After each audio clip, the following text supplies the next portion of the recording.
नमस्कार, TV next मराठीमध्ये मी साक्षी आणि काही राज्यात आपण आता बघतोय की मान्सूनपूर्व पावसाने हजेरी लावलेली आहे। पण आज सकाळी 10:30-11 वाजल्यापासून बघितलं तर पावसाने उघडीप घेतलेली आहे आणि आता मी आलेले आहे शिंगणापूर या बंधाऱ्यावर। हे शिंगणापूर बंधाऱ्याचं पाणी पाहण्यासाठी अनेक लोकांनी गर्दीही केलेली दिसते आपल्याला।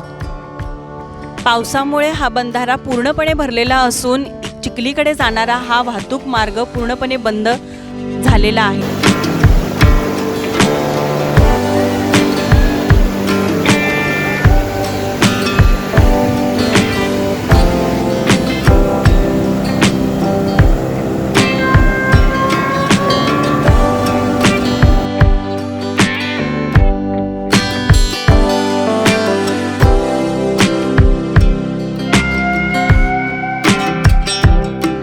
आपण आलेलो आहोत पंचगंगा नदीवर। तर तुम्ही बघू शकताय की सकाळपासून पावसाने उघडीप दिलेली आहे, तरी पण पंचगंगा नदीवरील काही मंदिर आहेत ती पाण्याखालीच आहेत अजूनही।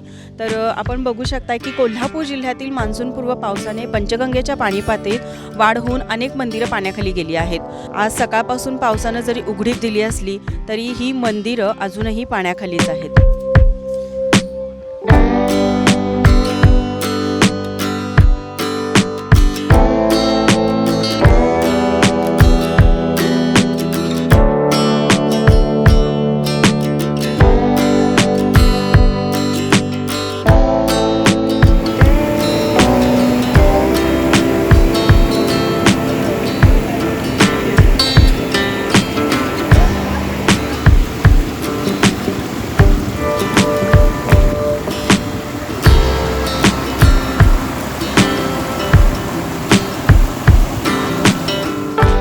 आपण आहोत राजाराम बंधाऱ्यावर।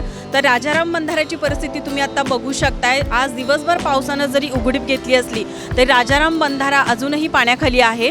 आणि आतापर्यंत आपण बघितलं प्रयाग, चिखली, पंचगंगा किंवा शिंगणापूरचा बंधारा असू दे, हे सगळे जर आपण बंधारे बघितले तर ते अजूनही पाण्याखाली आहेत। पंचगंगेवर जी मंदिरं दिसतात ती मंदिरंही अजून पाण्याखाली गेलेली आहेत। मान्सूनपूर्व पावसानं आत्ताची परिस्थिती ही केलेली आहे। ज्या वेळेला खरा पाऊस चालू होईल त्यावेळेची परिस्थिती ही वेगळीच असणार आहे।